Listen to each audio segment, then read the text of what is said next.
Welcome to Know My Faith. My guest is Philip Hill. Philip, thank you for joining us. Thank you for having me, Rob. It's an honor to be with you. Yeah, it's good to be with you too. You are very much involved in evangelism, but what we're interested in at the moment in this podcast is Jewish evangelism, particularly for our people who host Israeli travelers as they come through different countries. And I know that you've been involved in teaching people how to witness to Jews. Yes, this has actually been a passion of my heart now for several years. And I actually had the opportunity to participate with the family hosting Jewish tourists in New Zealand. So I've seen firsthand how it works. And I think it's a tremendous model, an amazing opportunity, because it's always very attractive when you're offering free hospitality. Yeah. And to have someone in your home and someone experiencing hospitality from you is just in itself a very welcoming gesture. And it just provides a tremendous opportunity to share the most important thing you can share with them, and that's the gospel. So I'm very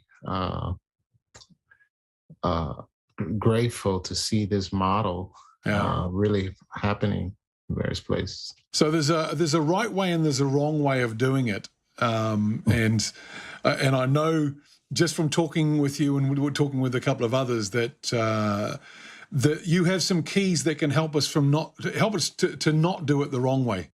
Right. Yeah. I would probably say there's a wise and an unwise way to do it, just simply because God in His graciousness, He can overcome our shortcomings at times to yet still reach someone. But you're exactly right. There is a way, I think, that's very effective.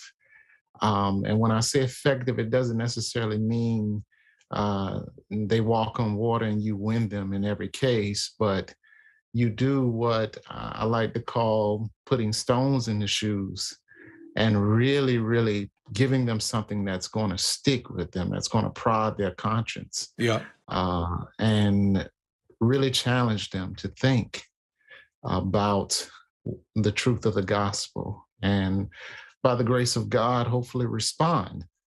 And when we are sharing with Jews, it's very important that we, first of all, discern which type of Jewish person we're dealing with.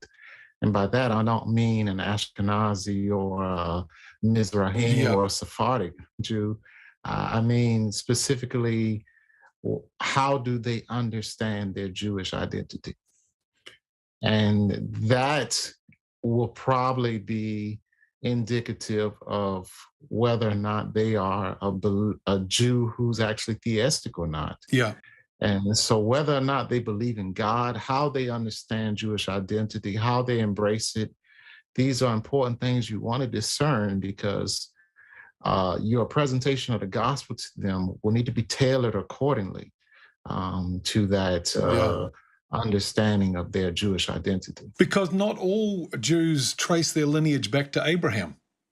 There's the very secular side, isn't it, that says, well, Abraham was just a myth, but we come from this and that. Absolutely, yeah. I actually remember sharing with the guy once, and this is exactly what he said. You know, every culture or ethnicity, he said, needs a sort of historical myth to base their sense of identity upon. And so in his understanding, all of the Torah history about the beginnings of Jewish identity were just simply myth. But yet still, he passionately embraces that identity. Yeah. So, yeah, absolutely. Because, Jewishness is very, very different. There are those who are, if I can say the word simply, descended from Jewish people.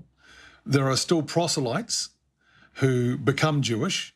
It's not a national identity, because you can be a French Jew, or you can be an Israeli Jew, or a New Zealand Jew, and you can either be religious or, as we've just said, completely atheist and not believe in any God at all. And for those that are, because most of our travelers are coming straight out of the IDF, they're young people, they've done their term with the IDF, they want to hit the world, they come around, and they can be every stream of Judaism. Right. You know, I think there are three major categories, or the three general categories, I should say, of how the identity is perceived, and that would be a nationalistic identity, a religious identity, and Hmm. ethnical-cultural identity. And they tend to embrace one of them. For some, in some cases, for example, your religious, let's say Sephardic Jews, or your religious um, Jews in Jerusalem, for them it will be all three. It's Yes. a religious, it's a national, and it's a cultural Yeah. identity. But if you ask a Jew in Tel Aviv, for example, you know, it just may simply be something nationalistic. I say sometimes, if you considering just how, for example, some religious Jews won't even recognize many Jews in Israel solely because they don't have a maternal Jewish parent, Yeah. and in that case, they're not perceived as Jewish unless they go through a conversion process. And many Jews in Israel fall, and not just in Israel, around the world, they fall into that category. So even within Israel, there is this sense of, well, you may be more or less Jewish, depending on whether or not you have maternal Jewishness Yeah. in your blood. Yeah. So if you take a Jew from Jerusalem, a religious Jew from Jerusalem, and let's say a secular Jew from Tel Aviv, and you put them in a room and put up the question, who is a real Jew? You might not have two Jews in the room. Yeah. It reminds me a little bit of a gentleman I met here. I actually met him off an American warship. We used to host some of the sailors to parties years and years ago. And he was taller than me. I'm 6'3". He was taller than me. He was a big black guy. And I said hi to him, and he goes, "Hi, boyo," with a Welsh accent. And I'm going, so, you've got African American, but how about African English or Yeah, yeah. African French, or oh, well, which one's the real descendant from Africa? And the answer is all of them. All of them, And absolutely. I think Yeah. that's the thing with, and so what we have to get out of our heads is that whoever we're hosting, whichever Israeli travel, we've got to get out of our heads that here is somebody who believes in Yahweh, whether or not they follow him, and they are, in their minds and in their hearts, they are actually a spiritual Jew as well as an ethnic or cultural Jew. That's just not always the case.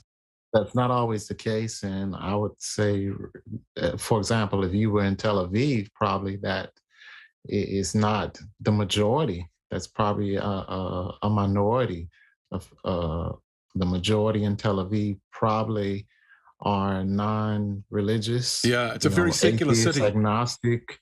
Yes, and I could be over, it could be more or less 50-50, but I think the most statistics can indicate that it's mostly agnostic or atheist there. And yet still, interestingly though, something about Jewish identity, despite what stigmas may come with it in various parts of the world, they tend to embrace that identity. And I think that is something we can always leverage in our sharing the gospel to them, because um, even though some of them may regard the history of the identity as mythological, yet still it is a myth, or I shouldn't say it is a myth, it's the Yeah, truth. We yeah, know it's the we truth, know that. but Yeah, yeah, yeah, it is the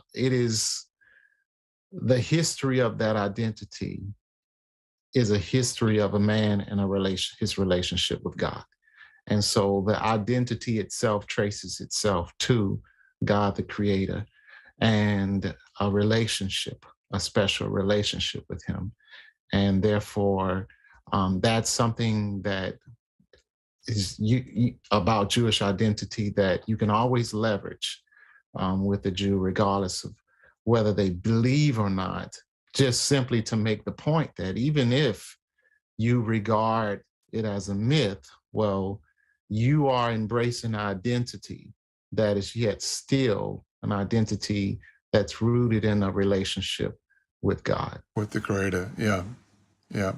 What are some of the unwise things that we do when talking to Jews? Yeah, well, you've already touched on one of the unwise assumptions, and that is assuming that they just believe Yeah. in God. And I think another one would perhaps be um, rushing to uh, the New Testament. Um,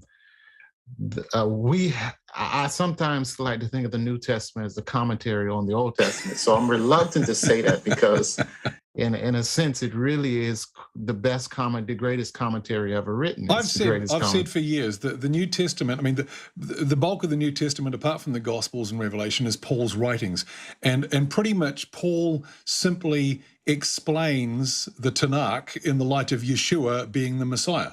Absolutely, yeah. This is absolutely. So it's the greatest commentary ever Yeah. written, and so. But what I mean is that we there's a tendency, just to drop in a John 3:16 Yeah. without giving context. I often say when I'm teaching Jewish evangelism that before John 3:16, there's John 3:14 and John 3:15, and Jesus is really basing that truth on the experience in the wilderness with the bronze serpent. Yes. So even Jesus gives us John 3:16 in light of the book of Numbers, where the Lord provides salvation to his people while they were under judgment. And that model in and of itself, that example in John 3 should be instructive for us that and how we approach sharing with the Jew, because the Torah, the Old Testament, however you want to refer to it, the Tanakh, is something one they're very familiar with. Yes. And Because they actually, even if they're not religious, they actually get that taught in school. absolutely. So there's a strong affinity to it just through their upbringing culturally. And so it's very familiar. And it also is kind of surprising to many of them when they encounter a Gentile or a non-Jewish person that knows it quite well. Yeah, yeah. So I think one of the unwise things we do, just to answer the question clearly, is that we underestimate the impact and the of the Old Testament. We underestimate how important and how powerful it can be with engaging in conversation with a Jewish person and letting that be our launching pad Yeah. for a presentation of the gospel. So the Old Testament is a gold mine. I mean, it really is where I think it's wisest to start your delivery of a gospel presentation to a Jewish person. Well, that's where Paul started all the time, wasn't it? He went into the synagogues, to the Jews in the synagogues, and reasoned with them from the scriptures, from the Old Testament, proving from the Old Testament that Jesus was the Messiah. Yeah, absolutely. If we just actually surveyed and do a New Testament based survey now, we'll see it throughout the New Testament. Matthew 1, if you got the genealogy, with all of the references back to the Old Testament, connecting the dots and showing that this happened and to fulfill the scripture that said. You go to Romans, Paul says in chapter 1, the gospel that was preached beforehand. Yes. So he's even saying that this gospel I'm presenting to you is not something that I invented. It's not something new and novel. Yeah. It's been preached beforehand. I'm clarifying it and explaining more of how it's been fulfilled. but it is an old gospel Yeah. that is really being fulfilled at this time.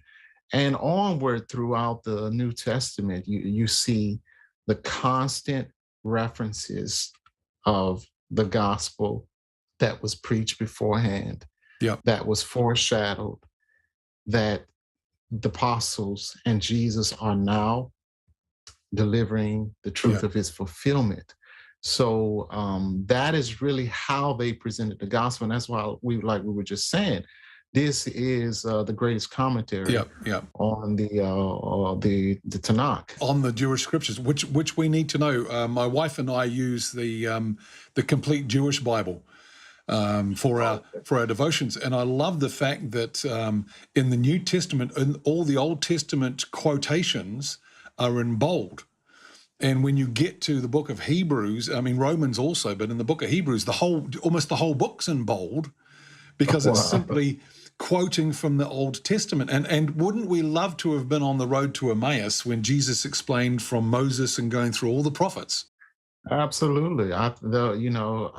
Could you imagine? That's one of my, I shouldn't say disappointments, but I really wish we would have had that Bible study. Yeah, why didn't they have a camcorder? It's interesting. I was just thinking when you were talking about John 3, we use John 4 and the woman at the well an awful lot when we talk about situational and cultural evangelism. And, Jesus met her where she was. But we forget, and you've only just brought this to mind because of what you just said.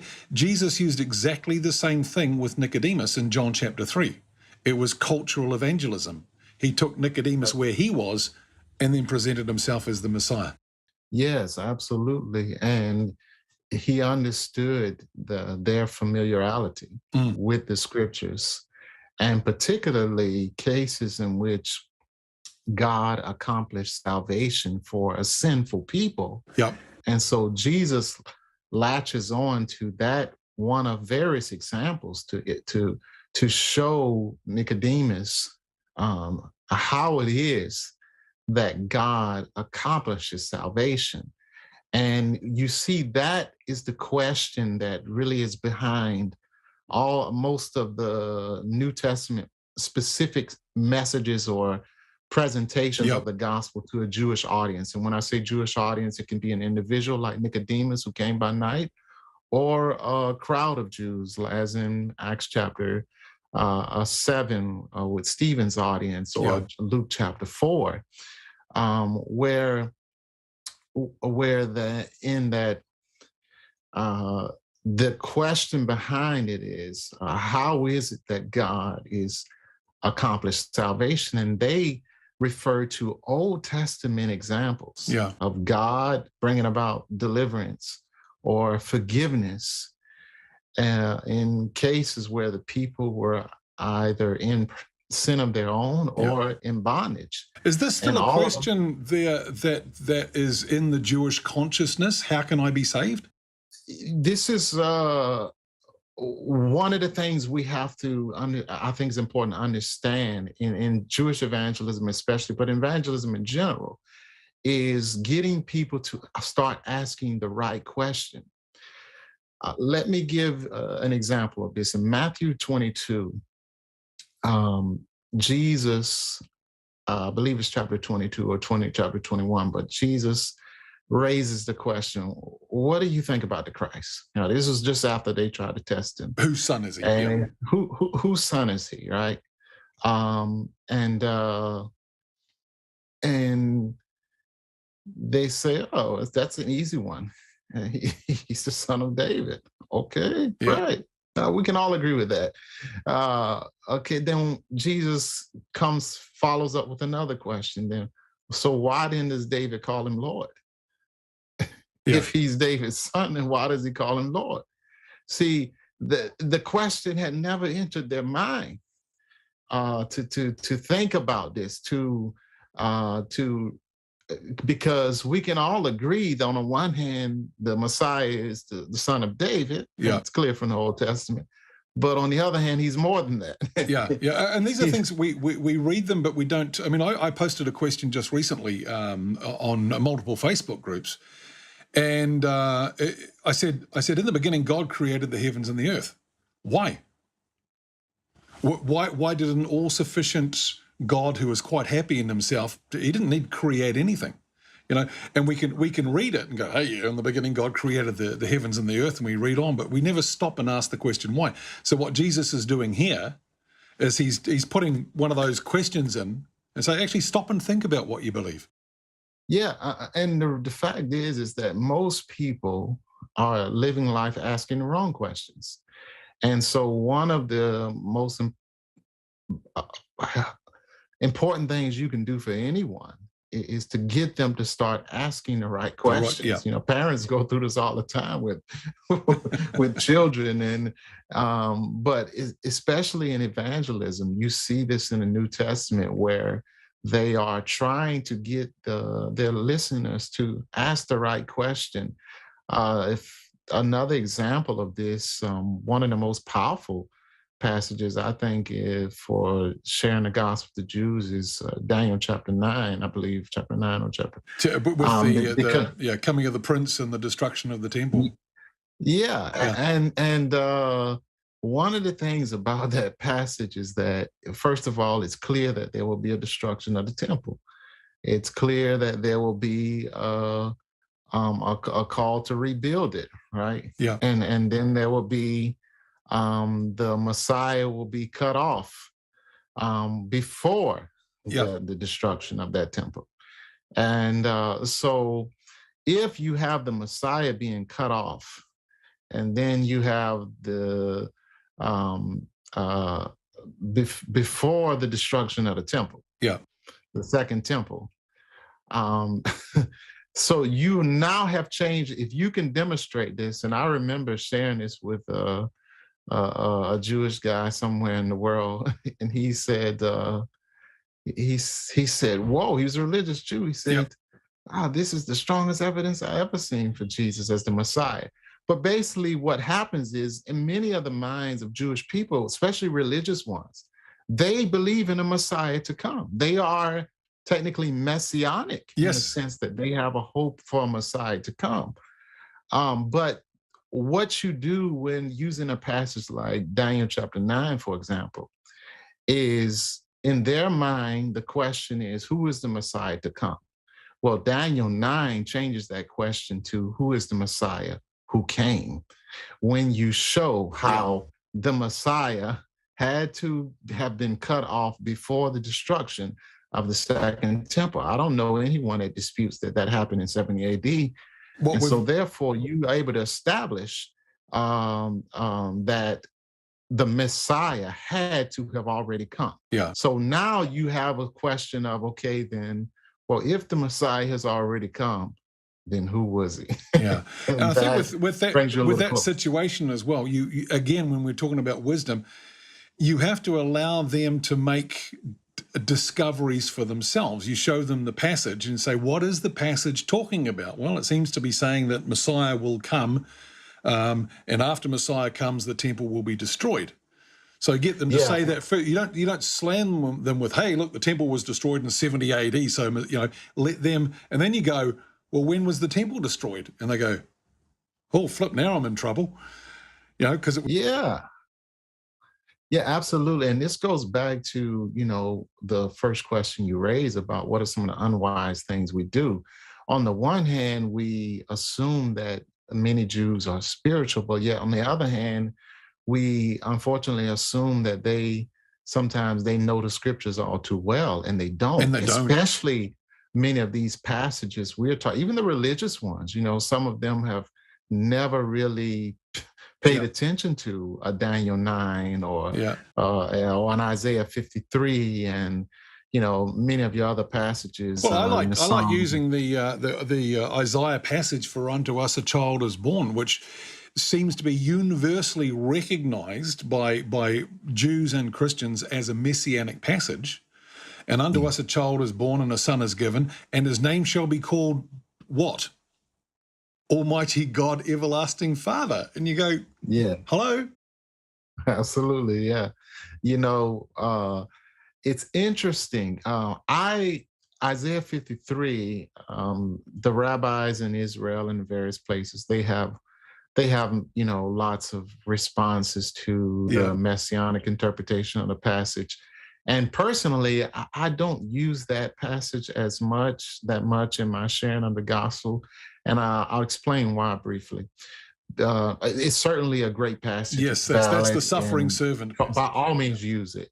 It's just that I didn't see it used. For some reason, Paul doesn't use it, and I think the reason Paul doesn't use it is because, really, I think the main issue uh, with or one of the principal barriers to the gospel for the Jew is based upon their whole thinking about the starting point of salvation history and how it is that God accomplished it. For the Jews, for example, in the book of Romans, where is Isaiah 53?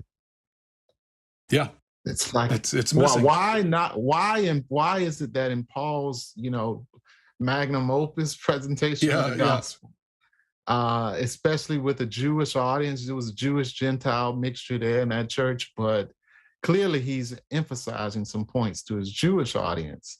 Why is Isaiah 53 lacking there? Yeah. Well, he's clearly presenting the gospel and he has a Jewish audience. Why no reference to the sort of golden Old Testament passage for sharing the That's gospel to interesting. the Yeah, Jews? interesting question. And because I think Paul realized that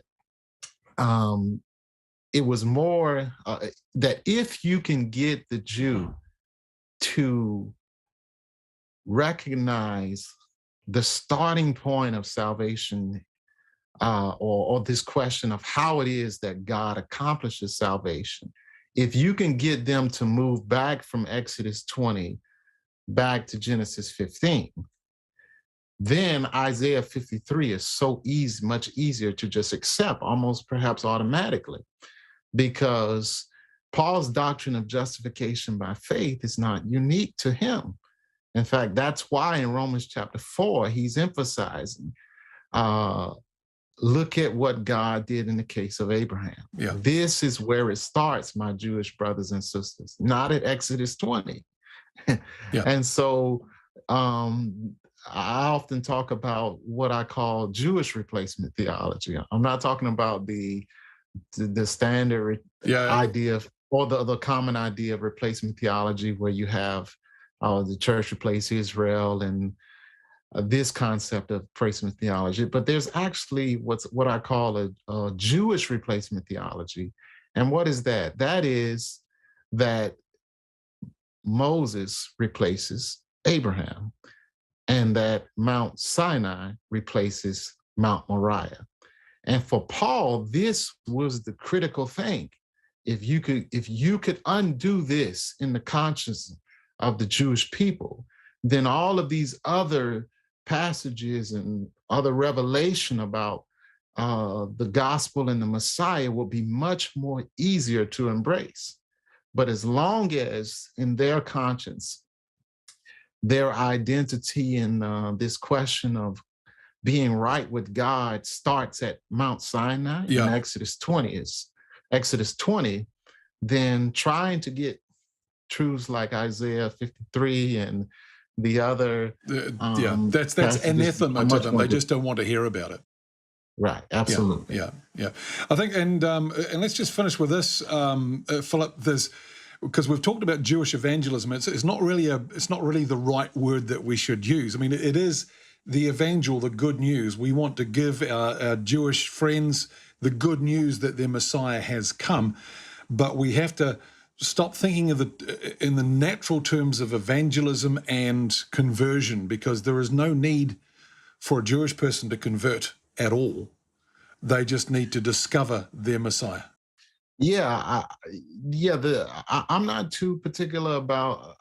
I'm not too much concerned about the semantics of our methodology. How do we refer to it as evangelism or sharing? I believe Krista Stendhal in that very famous article. What was it called? Paul among Jews and Gentiles, or something like that. But it was a very popular article that really spawned the whole new perspective movement among scholars today. And in that article, he talked about referring to Paul's experience as a calling and not so much a conversion.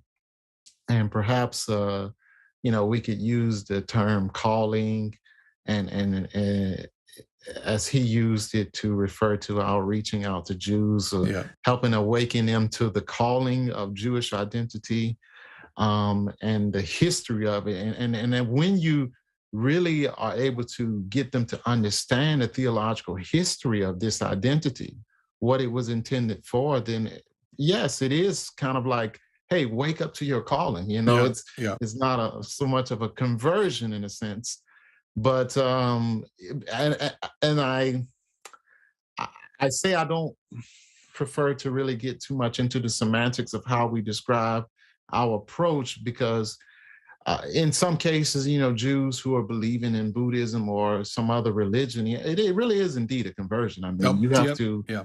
in some sense, you are coming from atheism. First, I have to convert you to actually being a traditional Jew. And then from there, I have to get you to awaken to the calling of being a Jew. So, but there is that sense in which we should recognize that, especially if they are religious already and they have a strong belief in the Torah and the scriptures and in God, and even a fear of God, that we should, perhaps avoid these terms of maybe evangelism or conversion, and help them to just recognize more, hey, this is about you waking up to the revelation of what this identity was intended to be and how the promises of God have been fulfilled. There was a lot of promises attached to this people and their calling and their purpose. And hey, hello, they've been, the most important ones have been fulfilled now.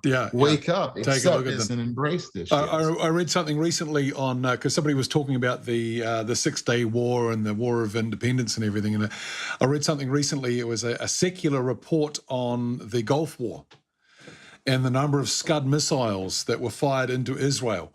And the official scientific reason or term given to why no damage was done was that was lucky.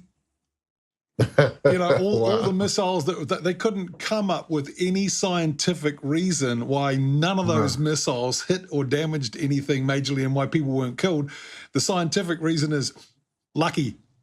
We go, no, that's the God of Israel looking after his people. Philip, is there anything I have that we haven't talked about that you think may be important to our host or to our viewers and listeners about speaking about Jesus to Jewish people? Yeah, well, I'll just go back to the thing of discernment. This is very important. I think at the outset is discerning, where the Jewish person is as far as their beliefs about God and the scriptures. And those conversation starter questions are important, because, one of my favorite questions I love to encourage people to use when I'm teaching about sharing the gospel with Jews is just start with that basic question, but I think it's a powerful one. And it really opens up a very interesting discussion that usually will get you to the question about God and truth.